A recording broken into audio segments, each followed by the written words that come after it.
got big shoes on today. Hello, happy Wednesday, fellow Rotarians. I'm here to introduce our friend Daryl McKay. Daryl moved to Campbell River with his family in 1967 from England. He lived there up until 1990, where he started his world travels. In 1991 to 1993, he attended BCIT and worked in forestry and engineering and travel. He retired at 54 and now focuses on travel with helping people through photography. He did a couple of big projects for Africa, where he worked for the foundation SIVA and may go back to Burundi in the next few months. He's done 5 trips to the Ukraine and has raised $70,000 for help, and he is still raising money for them here, as he has been asked not to go back by his wife. He's still actively raising funds for both humanitarian and military needs, and is in the process of writing a book explaining the gaps that volunteers fill to the heroes he's met over there. Please welcome Daryl.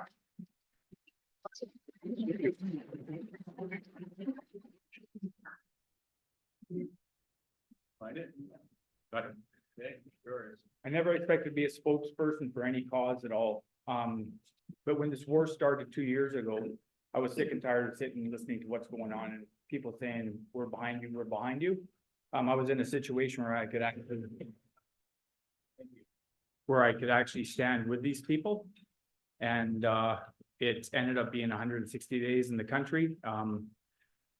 The story is that big, but I can only tell this much because you don't want to hear the rest of it. It's pretty horrible. But what I'm going to do is just going to tell you what I've done in the last little while. And I'm up to about 70, I'm on my slide says 62,000. I've raised about $70,000 helping, and it all goes to the Ukraine. Every penny goes. I've brought in 535 stretchers, all kinds of medical equipment. And I'll just show you a bit of a slideshow. And if we have time after, there's a little bit of a video. You guys are okay with that? Oh, no, okay. So I did 5 tours. I call them tours because they're not trips, they're not holidays, they're not glamorous or glorious at all. My first trip was the tour was in Poland, actually, where I helped the refugees. I worked in warehouses, I was their driver, I moved refugees across the border. It was very emotional. It was people crossing the border with everything they had in a plastic bag. It was grandmothers, mothers, and their children. It was awful, but it made me determined to go back. If you've ever been to Poland, it's a beautiful country. They have it together. They're wonderful people. This is where I stayed for 40 days, 35 days. But this is where the refugees stayed. This refugee camp was set up for 600 people, but there's 1,500 people at the peak living in it. It was tough times, and Poland are good neighbors. They really came to bat. This is one of the support tents. And if I'm talking fast, I usually do this presentation over about 40 minutes, and I've got a shorter time. This is one of the tents that we welcomed the people in. They came in, they got food, they got directions, and then we would shuttle them off to an accommodation or a refugee center. A typical bus would come in like this. It would have between 40 and 70 people on board, some injured, but most of them have been on for 18, 20 hours. We'd load the kids up the sugar and stick them back on the bus. And I'm sure it was a good bus ride. One of the things that really flattered me on the first trip was one of my neighbors came up to me and she asked for my email because she wanted to donate some money. She donated $1,000, and in the email she says, please give this to people that need it. So I split it up into $100 envelopes or $120, and I gave it to people that really were in need. And that was the start of the fundraising. This woman who was just my neighbor trusted me with $1,000, which is pretty impressive. So that went to people in need. Poland's beautiful. This side, the left-hand side is Poland, the right-hand side is Ukraine at war. Doesn't look like much different territory, but it's totally different. That's the Bug River that divides the 2 countries. This is Peter and his daughter Zusha. They took me in Hrubieszów. It's right in the Polish-Ukrainian border, and they looked after me. They fed me, they took me on tours. They were just really wonderful. Peter is a border crossing guard, so if I had problems on the Ukrainian side, he would get me back. My second tour, I crossed the border from Poland into Ukraine. October 5th to 28th, there was a short trip. I did 24 days. I was working for a volunteering and help center. It's an NGO out of Lviv. Just did mostly warehouse work at this first trip. Afterwards, I was less sad, but I was more angry when I saw some of the garbage that was going on, like sitting in a restaurant and a missile flying over. The Russian bombing of civilians, you could see it. It's everywhere. It's not fake news. I came back here, did a trip to Stewart Island, and on the boat, this guy was going, yeah, it's all BS. He says it's all fake news. Well, it's not. It's true. This trip made me emotional, but tougher. Ukraine flag right there. The city of Lviv. I know it's all out of the news right now, but if anybody dug up any Ukrainian news last night, they had 79 bombs and missiles sent to them.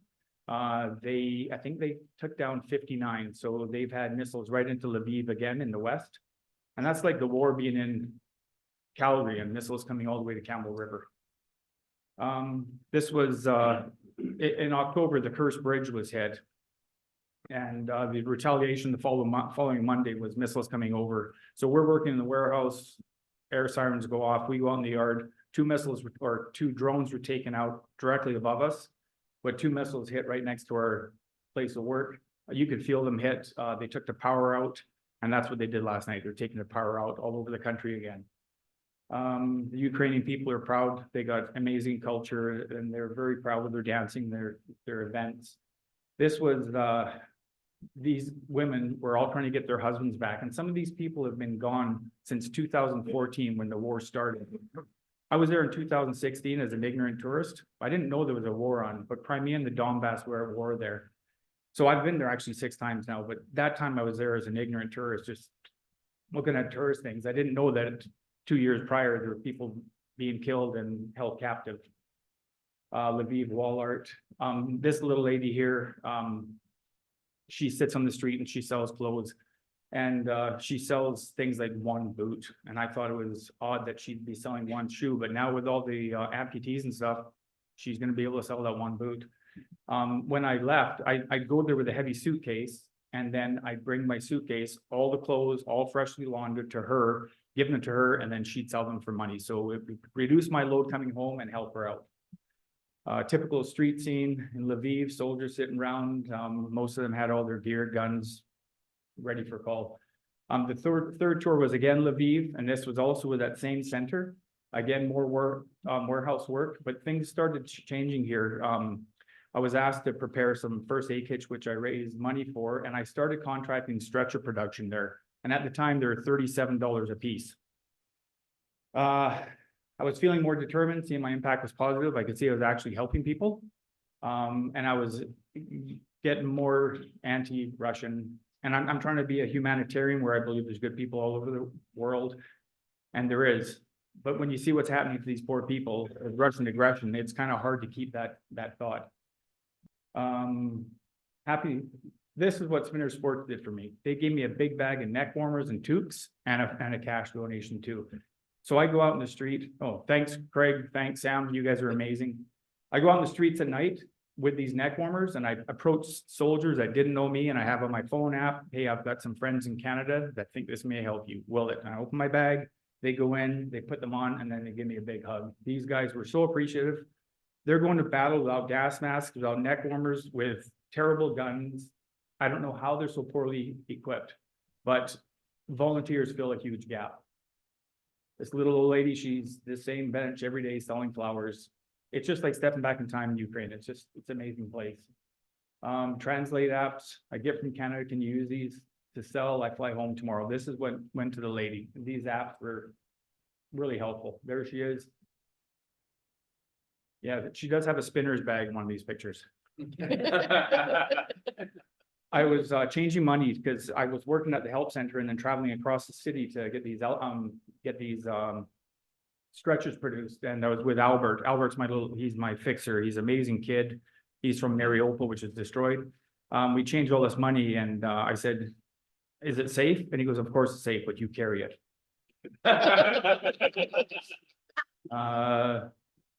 Soldiers everywhere. This guy here, this was at the end of one of my trips, and he was a big bear of a man. I walked up to him with the app, and he gave me a bit of a dirty look at first. He didn't know, like, didn't know who I was, and he realized what I was giving. So I gave him a Primus stove and a flashlight, and made his day. And I can just picture him somewhere on the front line cooking up a hot pot of tea or coffee. Badge I was really proud of. I'd be at a border crossing on the front line. Guards come up with guns and grenades and all masks, and they see that, they pat me on the shoulder and they say, "Thank you for coming to help." The fourth tour was Kiev to Konstantinivka. I'm not sure if you guys know the country at all. Konstantinivka is on the front line. I did a lot of frontline work there. The whole time, the whole 160 days in the country, it was within missiles and bombs, but the front line, you can hear machine gun fire from here to downtown. Like it's right there. And it wasn't us being cowboys. We're delivering radios, we're delivering hemostats and chest seals and tourniquets and stretchers to these people that were left without what they required. I was also doing some photography and some video collection for a documentary coming up on the founder of Ukrainian Patriot. She's a hero. She's an amazing young woman from Saskatchewan. She's been in Ukraine for 20 years now. And the movie is going to be called Ballerina on the Battlefield. She's an amazing person. This is what the Russians do to the gas stations and the shopping malls. They just destroy it. This is a residential building on the outskirts of Kyiv. If you guys don't know, they were right in Kyiv. Kyiv almost fell. The news we get is pretty vague. Kyiv almost fell. If it fell, it would be a different world right now. That's the Izium Bridge. They took the bridge out to stop the Russians from coming in. They were liberated September 11th, 22, I believe it was. So September 11th for them is a good date, not for us. That's been in viral videos, people playing piano on the blown up floor. Dance therapy is one of the things that Lana does because she's a dancer, and it bridges the gap between the kids being war torn and living in now a liberated place to being real kids and connecting with foreigners. This guy here, he's a trainer from Sweden, Magnus. He's an amazing guy. I met him a year and a half ago, I guess. I spent time with him. I went out on a live fire exercise with the Ukrainian soldiers, and this was machine guns, hand grenades, and rocket propelled grenades. He's volunteering his time. He's taken 2 years off of his life to help the Ukrainian people. When I left, I was so impacted by that guy, I decided to start raising even more funds. I asked him, I said, what are 2 things I can go back and raise funds for? And the 2 things he said was body bags and stretchers.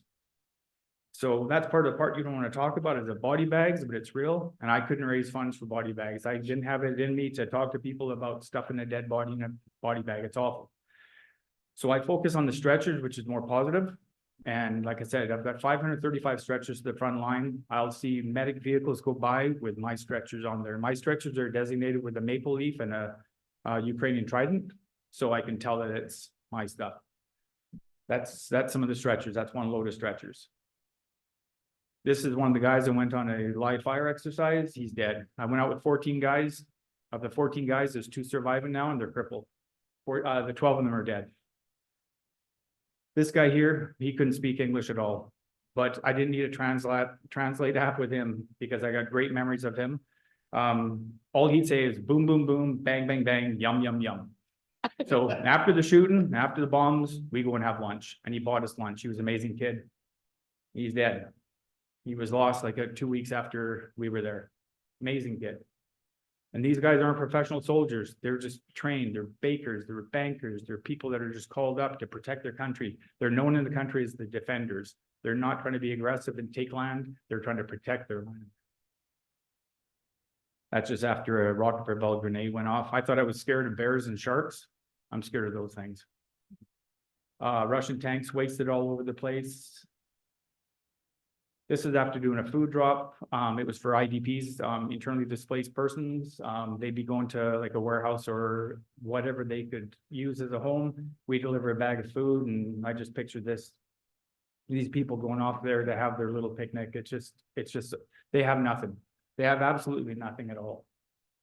This lady here, I met her a year and a half ago, I guess. She's in a refugee center. She's 94. She said that the soldiers came up. She's in Chasiv-Yar. If you guys know of Chasiv-Yar, it's being taken right now by the Russians. The soldiers came up, talked to her. She said she locked her house, looked at her garden. She said she knew she'd be back because her boys will win. She's 94 years old, and she's still living in the center. The fifth tour to Kyiv, fifth tour was again with Ukrainian Patriot. And I do encourage, if you guys are looking to help out, to take a look at Ukrainian Patriot. I got some paperwork on them. They're a really good organization. Again, warehouse duties, delivering aid. So I was in Kharkiv. Kharkiv's under constant attack now. Konstantinivka is under constant attack, and so is Kramatorsk. Am I talking too fast? Everybody's picking it up? Okay. I even got more contact with Ukrainian people. I've got friends there. I've got friends texting me saying that they've got incoming fire. I've got contact every day with these people.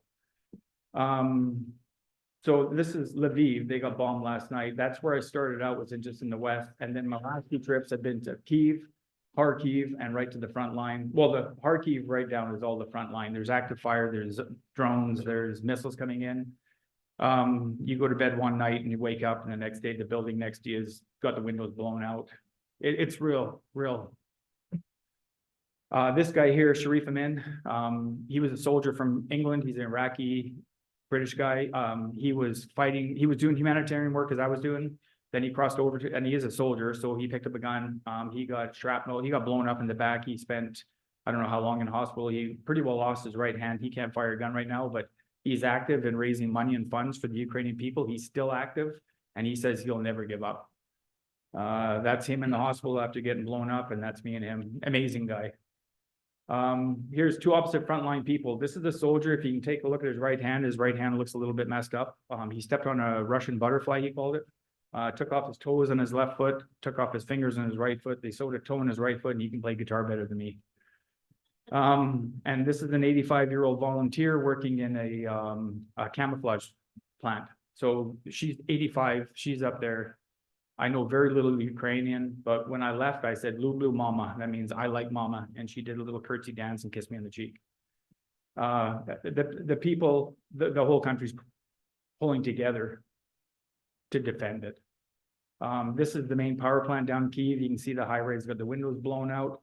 These are my stretchers. This little buggy here looks like a moose buggy that we go hunting with. This is what they're pulling people back off the front line with these, because the ambulances can't get there. The roads are so bad and so muddy. And if you get your leg blown off at 7 o'clock in the morning, you're usually there till like 9, 10, midnight with a tourniquet on, because the drones, they can't pull the people out quick enough. So they use these little things to zip around in the woods.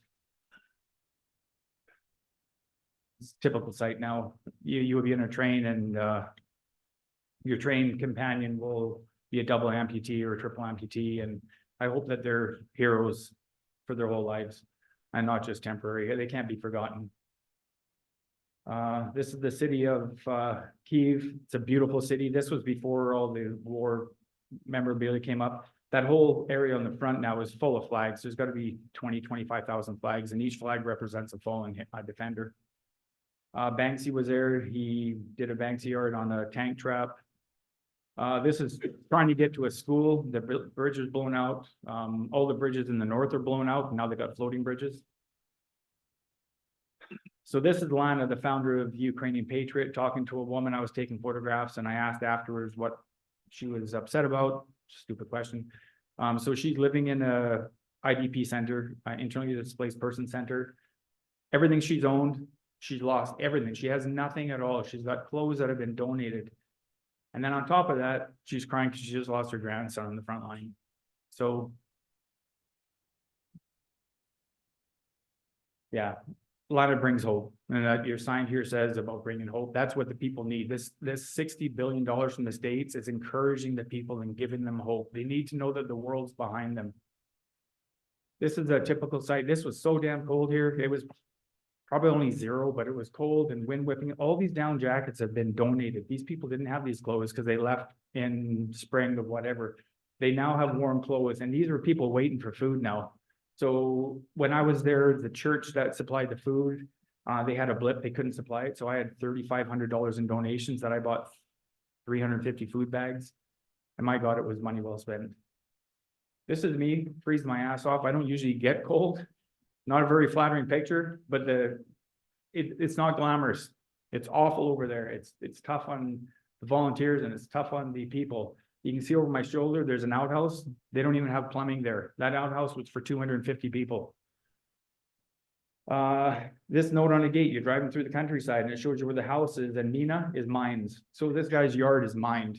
Right now in Ukraine, there's an area the size of Florida that is heavy in landmines. To clear it, it's gonna be 10 or 15 years, and in that time, there's gonna be casualties.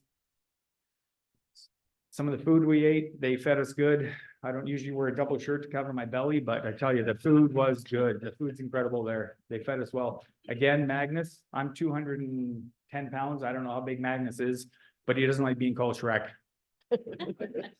I've got a good rapport with him. He's an amazing guy. He keeps in touch with me. I've just bought him 3 pairs of night vision goggles. So it seems to be morphing from a humanitarian to helping the military. The night vision goggles are pulling people off to save lives, and they're also sending troops out so that they can defend and deal with the Russians and see what's going on in the nighttime. This dog here, Magnus saved it. It was in a gutter. It had been hit. He said he was going to go out and euthanize it. He saved the dog. Now the dog's all grown up. So that's my second visit. The dog's a full-grown dog now. Typical photograph of what we drive. We drive soccer mom vans and whatever vehicles that are donated. We load them up and we take them to the front line. This vehicle had just been hit by, you can see holes in the door, had been hit by shrapnel from incoming mortar round. She's still at the center. She's been there 9 months. This is my second trip. I was gone for 6 months, came back 6 months later. She remembered me because I told her she was beautiful. And she's in this home. You can see beds there. So she's in a home with wounded soldiers, internally displaced people. And she's happy. She believes that they're gonna get the Russians out and she's gonna go home. But while we're here this time, she told us that a bomb had gone through her house. She had an update on her place in Shasta VR, but she's got an apartment building to go to. So she'll be out of the home hopefully soon. This woman here, Karina, she's got the toughest job in the world. She picks up bodies on the front line, brings them back, patches them up, tries to stop them bleeding, gives as much first aid as she can in a moving vehicle that's dodging mortar rounds and machine gun fire. This guy's a soldier on the far side. They put us up one night. We had the sketchy conditions, so we had to stay with them, and they looked after us. That's a photograph in the back of my camera, just a spent missile round stuck in the middle of the road. The 2 guys in the middle, the guys in the thumbs up and the peace sign, they've been friends since kindergarten. Now they're on a battalion on the front line. We delivered aid to them. We deliver radios and medical care and food to them. They're so appreciative. They're not forgotten by their government, but there's a big gap in between what they get and what they need.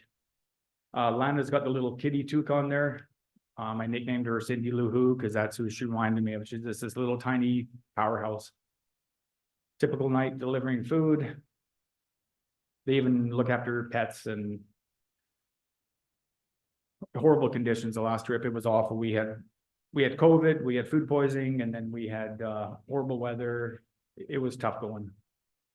This is one of the places we stayed at. You can't see, but to the left, there's a stairway. There's a stairway goes down. It's a World War II bomb shelter. This housed 60 people during the invasion of Izium and the beginning of the war. And some of the elderly people had been there during World War II. So they had recollection of being there actually during the Second World War and now a second trip in. You can see the shrapnel all over the place. It was a great place to stay. It was safe, but again, it wasn't glamorous. A little kid that wanted to dance. They look at Lana like she's a hero, and she is. Here's Lana helping a homeless woman. This woman had boots zip tied on and her gloves didn't match. And Lana went, talked to her for 15 minutes, made her feel like a human being, gave her a bag of food and gave her directions to care. She was eating out of a garbage can. She lost all her papers, so life seemed a little bit hopeless for her. 2 girls I met in Kyiv. Their names are Olga, both of them. I think half the girls, they're Olgas. They just came up and thanked me for helping out. They knew I was a volunteer. Just happy people. I found this dog in a bathroom before I left. I called my crew up and now it's going to be a care dog. It's being adopted and it's being looked after. It's a full-grown dog now. Result of my 5 trips now, most of my fundraising has been through Facebook. I've had podcasts with Peter McCulley from Black Press, CBC coverage, newspapers from Campbell River. I'm up to $70,000 now. We've delivered hundreds of food bags, 535 mobile stretchers, and 3 sets of night vision goggles. And I'm still going. I've got business cards here. If anybody wants to talk to me, anybody wants an email address, I'm open to any help at all. And I am pushing people toward Ukrainian Patriot, because they do get a tax receipt. With me, I get $50, $50 goes to the people. I get $500 goes to the people. I cover my own costs. Constant contact with Ukraine. Magnus on the front line, he just texted me yesterday. He was desperate for more goggles. They just put on a course with a night vision goggles, and he always sends a thank you to people that donate. And right now it's a woman named Virginia out in Nanaimo, and Virginia is their guardian angel because she's bought the goggles. This is what happens. I get photographs of delivery, so I know it's getting there. Like this is like World War II footage. And that's what I'm buying now. They're $5,000 a piece. The single lenses are $2,500, and that's what I bought, but these are more expensive. But if I get $7 and if enough people give me $7, we can afford them. It's amazing how it's added up. I can't believe that from that $1,000 that Peggy gave me, that I'm up to 70 grand now. I think that's a good step. Future plans, yeah, ask Mel. If I do these talks and I can raise money, I feel productive and helpful for the Ukrainian people. If I'm not being helpful here, I got to go back. Going back, it's tough. So I'll continue fundraising, health, mentally, emotionally, physically. It's pretty trying. The financial part, I've spent about $20,000. I retired a few years ago. I'm really proud that I can put that in and help the Ukrainian people. It's the funds raised by you guys and my friends on Facebook and whatever. That's what's really important right now, because these guys have to know that we still care. We really need to put that on, that they still have hope. Like this big bill that came through the States, that's amazing. That's a step in the right direction. And I hope that that's a turning point. Changing needs of Ukraine. It's going from humanitarian to military. There you go. That's what I've raised money or requests. That's amputation tools. They want Dremel so they can cut legs off. It's awful, but it's real life there. So I'm focusing on the good stuff. There you go. That's my PowerPoint. If you guys can handle a 6-minute video, I don't know if you can. Do I have time for that? Oh, yeah. So the video is just a compilation of street scenes, and just put to music. Like on Facebook, you'll do a reel, grabs people's attention. I put these reels out, I get some awareness, and I've raised money through that. And the very last one, it's a friend, Larissa's son on the front line, pulling somebody out in one of these stretchers that I've had made. It's a different stretcher, but it's the same thing.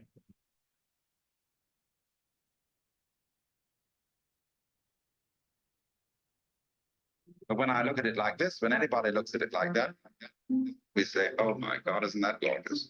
Oh my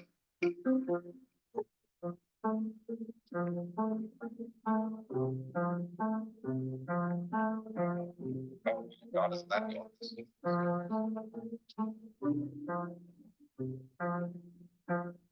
my God, isn't that gorgeous?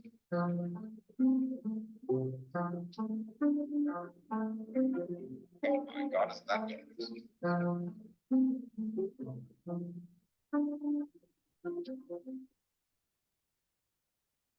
You want the fuel to land on your feet. What do you do to me and me? Make them mad, make them sad, make them add to and to.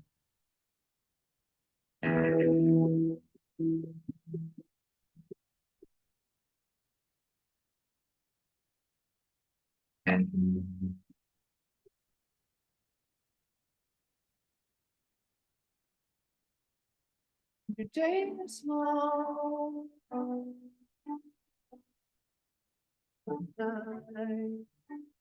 Night is yours alone.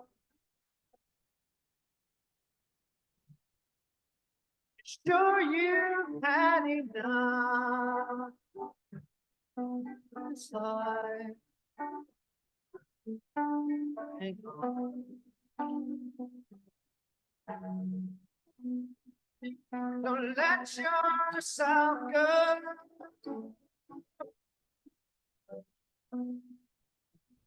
Everybody cries. Everybody hurt. Sometimes.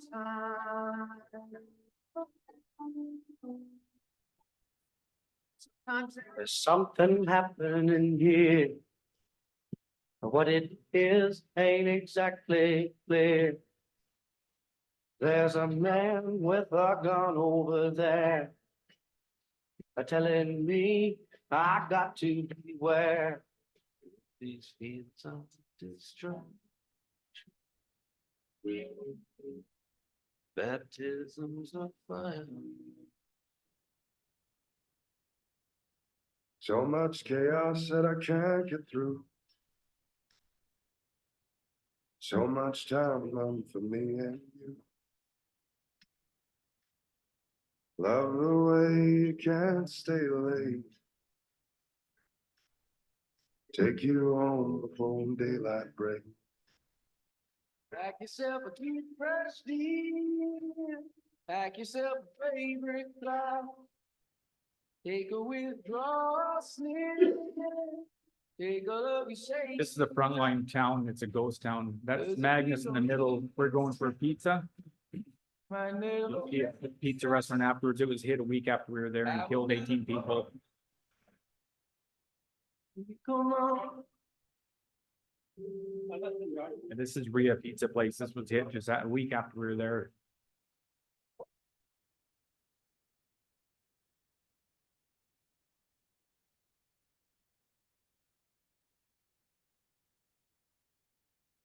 You hear the sirens in the background. They don't turn off there. They're pretty well on 24/7 because it's so close to the Russian border.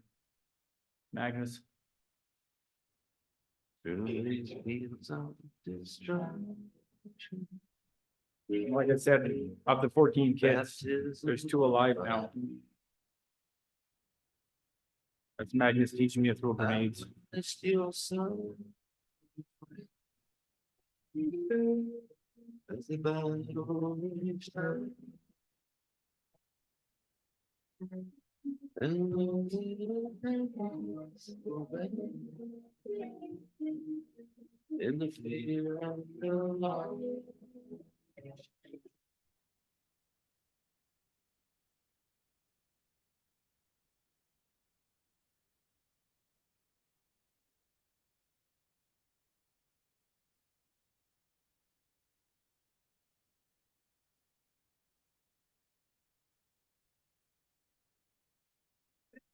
Yeah, yeah. Okay.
Doesn't look like an ambulance.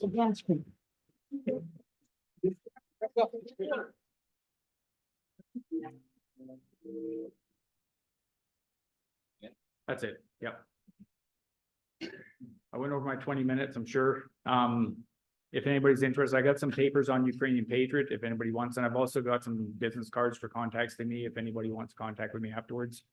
I'm still actively fundraising. I'm gonna keep on fundraising well after the war, because even after the war, these people are gonna need help. So thank you very much. I appreciate your guys' time and attention. Thank you. Thank you.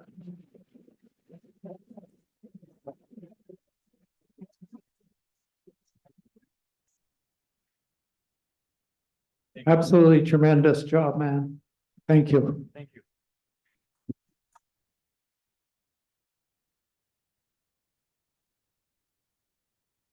Carol, I just want to thank you for that heartwarming speech today.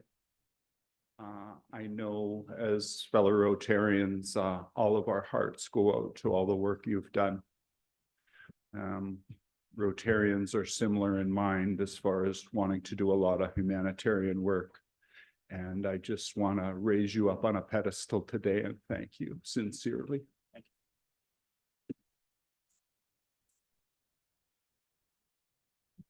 you. And Susie, that's probably the first time you've come out in me that way, dear, but I know you probably shed some tears today too, Susie.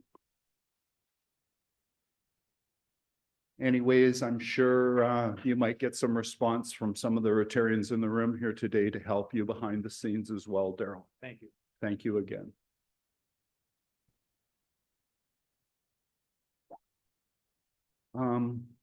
Next Wednesday, May 15th. I believe Graham's going to lead us in about 4 thumbnail sketches next week. So that's always a fun time and we learn a lot about each other and sometimes the people sitting right beside us. So I encourage you to come to that meeting. On the 22nd of May is our weekly meeting is with Rob McNeil. Vertical Madness is going to be addressing us that day. So I encourage you to come as well. And I'm just going to kindly ask Euro if you'd be kind enough to come forward and present us with the 4-way test. Oh, do we have a card draw? Oh, the old card draw. I bounced right over it. My apologies. Francois, $25 to a member's account. Card. Yeah, card draw.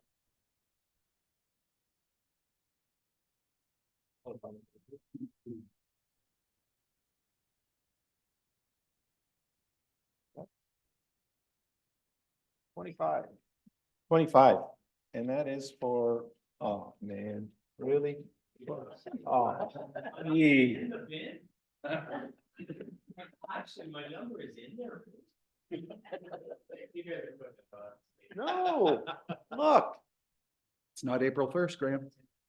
Well, anyway, go ahead. You know where you're donating the funds, right, if you win?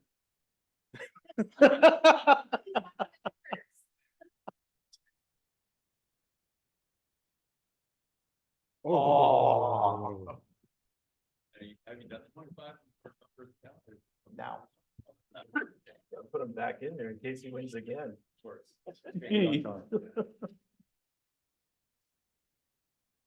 38. I leave my list there, didn't I? Sorry. Getting my exercise here. Oh, there you go. Right, Jan. Popular wins. Euro, kindly ask you to come forward now. was. Thank you, Euro.